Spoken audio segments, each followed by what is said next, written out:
E aí, pessoal, tudo bem? Aqui é o professor Jefferson Khalili.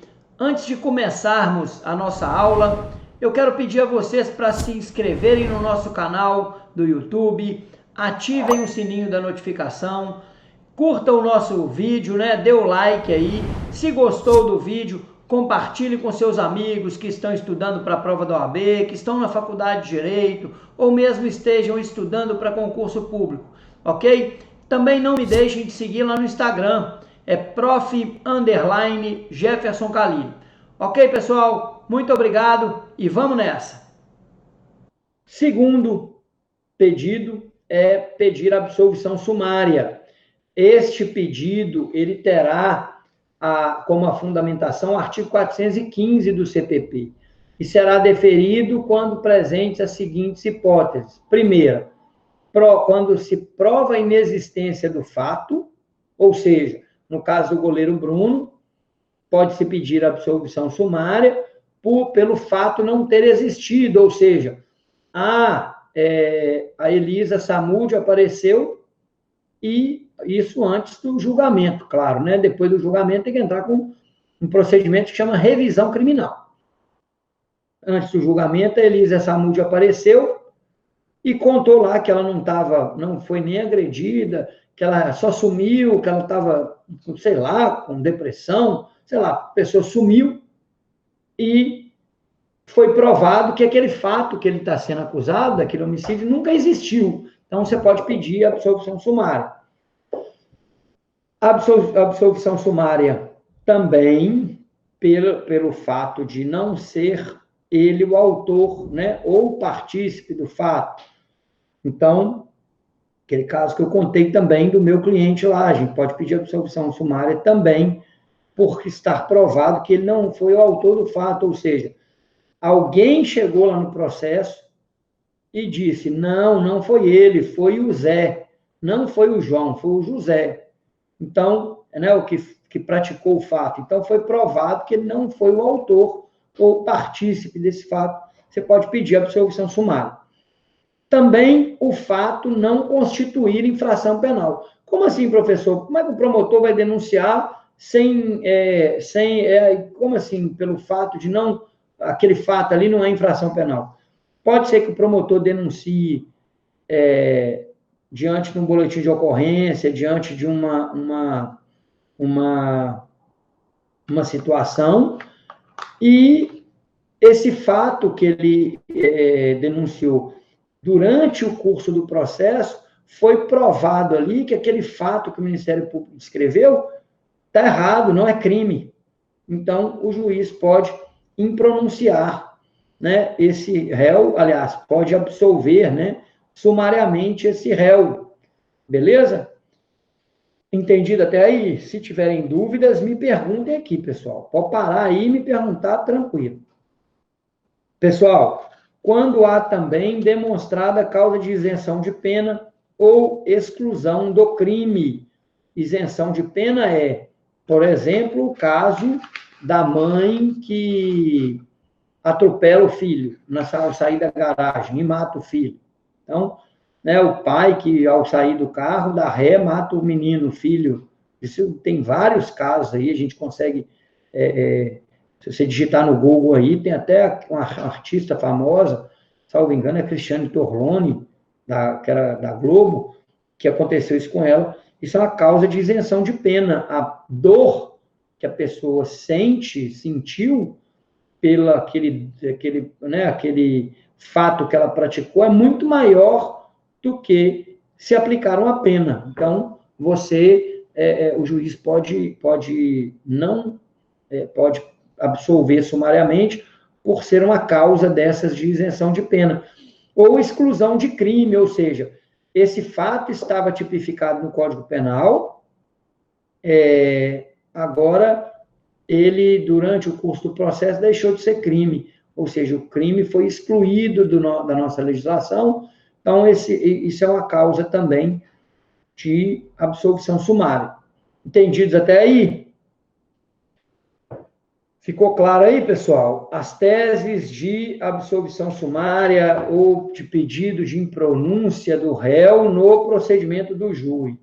vai até aqui, beleza? Estamos falando de teses defensivas do tribunal do júri. Mas, no procedimento comum, no procedimento sem ser do tribunal do júri, nós temos algumas teses também que se confundem, muitas vezes, com as aqui apresentadas, mas que vão ser apresentadas no procedimento comum, certo? Já que no procedimento comum, o juiz que vai julgar, vai condenar ou absolver o réu. Ele só pode tomar essas duas decisões, condenar ou absolver, certo?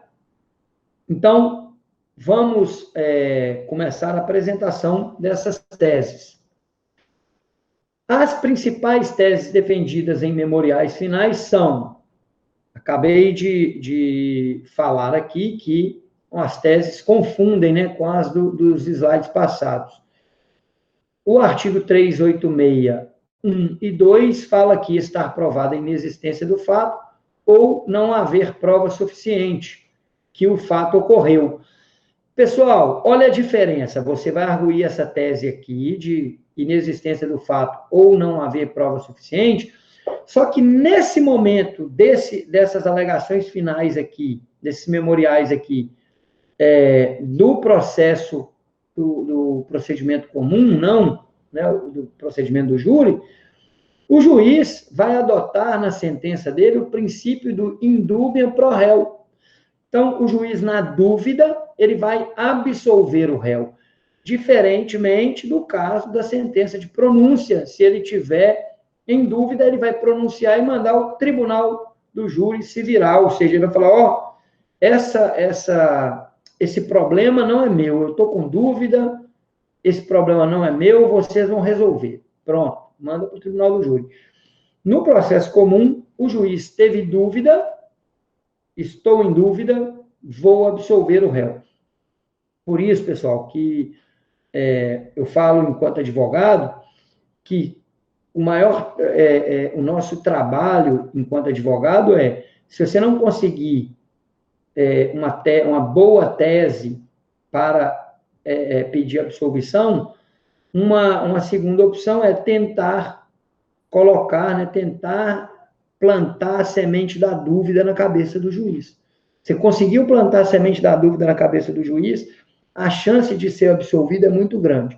Claro que tem juiz que condena, ou, né, entende pela condenação e tal, né, mesmo muito embora a gente, enquanto defesa, entenda que é errado, mas ele entende pela condenação, e aí o advogado faz a sua parte, recorre para o tribunal, que na maioria das vezes, quando há dúvida, o tribunal, quando há realmente a dúvida, né, o tribunal absolve. Então, pessoal, aqui eu acabei de falar que vigorará o princípio do indúbio pro réu. Assim, caso a acusação não tenha comprovado que o crime de fato ocorreu, o defensor deverá pedir ao juiz que seja deferida a absolvição sumária por falta de materialidade delitiva. Então, as primeiras teses são essas. Vamos passar para a terceira tese, não constituir o fato infração penal. Acabei de explicar lá no caso do tribunal do júri, né? E aqui também no caso do procedimento comum. Em muitos casos, durante a instrução do processo, verifica-se que os fatos não são exatamente os descritos na denúncia. Se a conduta imputada ao réu não constituir crime, a defesa deverá pedir a absolvição sumária por atipicidade da conduta. Gente, tem um caso para contar para vocês de um cliente meu, na verdade não é nem cliente meu, eu fui pego no laço, a gente fala, fui pego no laço no juizado, estava lá no juizado, aguardando a audiência, e o juiz estava com um procedimento ambiental lá, com um sujeito sendo processado por ter feito um aterro numa área de proteção ambiental, aquela área de, como é que chama? Área de preservação permanente, APP, né, que eles chamam. Só para vocês terem uma ideia, eu não sou muito bom em direito ambiental, mas eu não sei a metragem específica, mas eu acho, salvo engano, são 15 metros da margem do rio, você não pode fazer aterro, você não pode construir. E essa pessoa que estava sendo acusada desse aterro, uma área de preservação permanente, estava sendo julgado, não tinha advogado, no juizado especial aqui de Governador Valadares, nós não temos defensoria pública atuando no juizado, o juiz pegou e me pediu para que eu fizesse o papel de defensor dativo.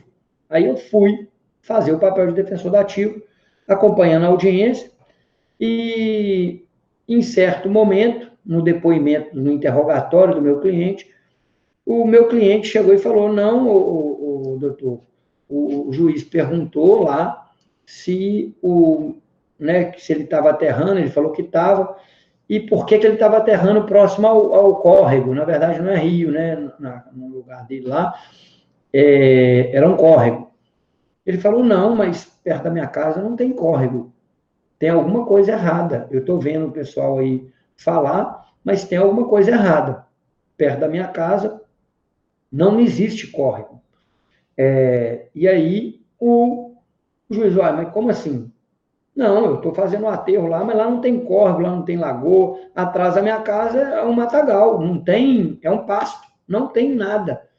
Aí o juiz parou, né, encerrou o interrogatório dele e pediu as diligências que eu falei nas aulas passadas aí, falei lá na audiência, nas aulas sobre audiência de instrução e julgamento, eu falei das diligências. Eu nem precisei requerer, porque o juiz já de ofício pode fazer, o juiz requereu diligência para constatar, né, pediu que fosse oficiado da prefeitura para dar o mapa do loteamento, pediu os órgãos ambientais para esclarecer se aquele lugar ali tem rio ou não, porque na denúncia tinha foto, mas as fotos realmente não mostravam o rio.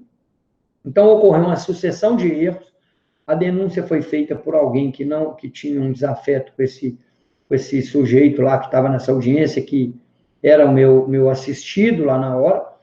Essa pessoa fez a denúncia, o Ministério Público né, formalizou a denúncia, entrou com ação criminal contra o sujeito, e o sujeito já ia ser condenado por um crime que ele nem... por um fato que não é crime. O que ele fez não era crime. Então, no curso do processo, ficou demonstrado que aquele fato que ele praticou não era crime. O que é crime é você aterrar perto do leito do rio. Você fazer aterro em local que não é perto do leito do rio não é crime. Então, aconteceu isso, eu estou ilustrando aqui para que vocês tenham uma ideia do que é quando no curso do processo acontece. E no curso do processo acontece várias coisas que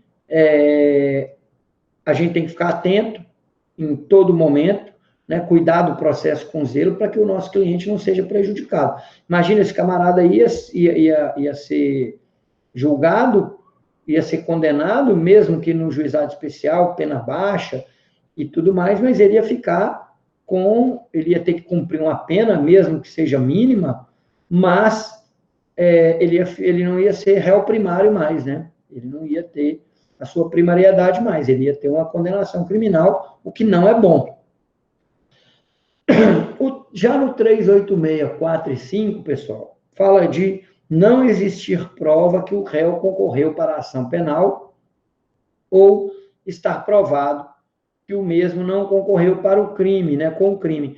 Neste caso, a tese será de negativa de autoria, pois caso a defesa prove que ele não está ligado ao crime ou a acusação não tenha provado seu envolvimento, caberá a absolvição sumária, pois nessa fase a dúvida beneficiará o réu.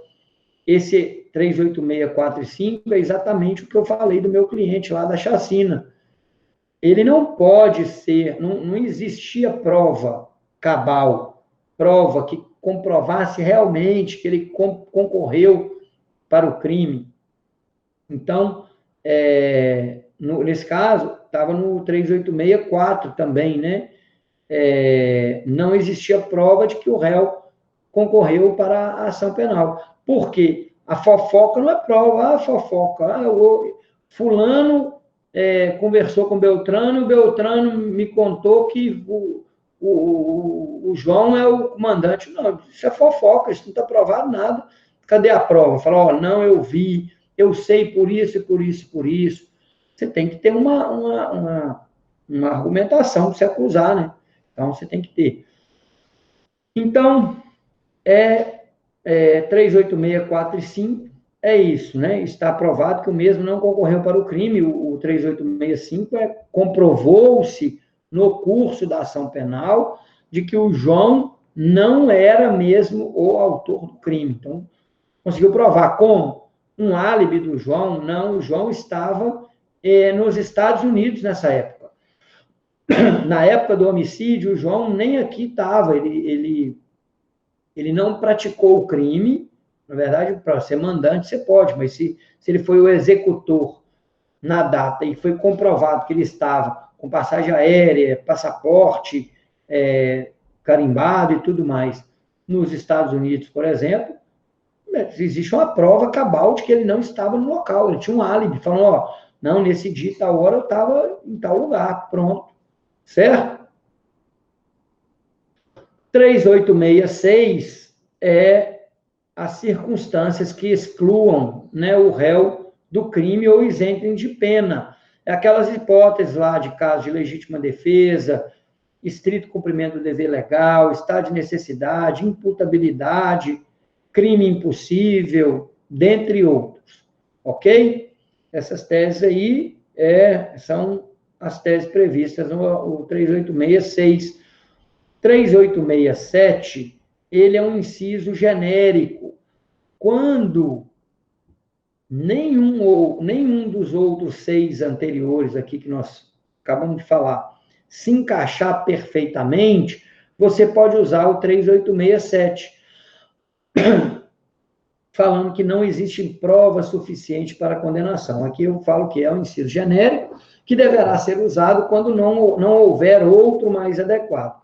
Qualquer outra dúvida que possa levar à absolvição do réu deverá ser alegada. Então, toda dúvida que poderá levar à absolvição do réu tem que ser alegada pela defesa, pois para uma condenação é necessário estarem presentes todos os elementos que obriguem o réu a responder pelo crime. Então, para a condenação, tem que estar presentes os elementos e com prova cabal. Dúvida, o juiz deve absolver. Então, aí eu acabei de falar aqui, assim como ocorre nos incisos 2 e 4, há dúvidas deve ser adotado, né, a posição mais favorável ao réu. Combinados, pessoal? Vamos passar para o próximo agora? Vamos lá? Vamos falar sobre nulidades. Nulidades deverão ser também apontadas, né, nas alegações finais. Então, o defensor deverá estar atento a qualquer nulidade ocorrida durante o processo e arguí-las nos memoriais. Por exemplo, nulidade que você pode arguir. Inversão de ordem do depoimento da testemunha. A testemunha da defesa foi ouvida antes da testemunha da acusação. Então, para quem vai fazer prova da OAB, eu já vi várias provas com essa questão preliminar que você tinha que argumentar na prova. A testemunha da defesa foi ouvida antes da acusação. O que você vai pedir na defesa? Nulidade absoluta. Os atos até ali têm que ser todos cancelados, voltar ao estado onde parou, para que o processo continue sendo sanada essas nulidades. Então, o ato viciado, assim como os que o seguirem, devem ser anulados. O pedido de declaração de nulidade deverá ser pleiteado preliminarmente, ou seja, vai abrir um tópico antes de você começar o mérito, colocar lá, preliminar. Coloca preliminar no momento oportuno, eu vou ensinar a fazer a peça aqui, nós vamos corrigir as peças e tal, aí vocês vão ver isso na prática, mas, antes de tudo, preliminarmente, nulidades. Coloca lá, preliminares. 1, preliminar de nulidade. Houve inversão de ordem no depoimento das testemunhas, tanto que aconteceu isso, aí você vai explicar lá e argumentar as nulidades, ok?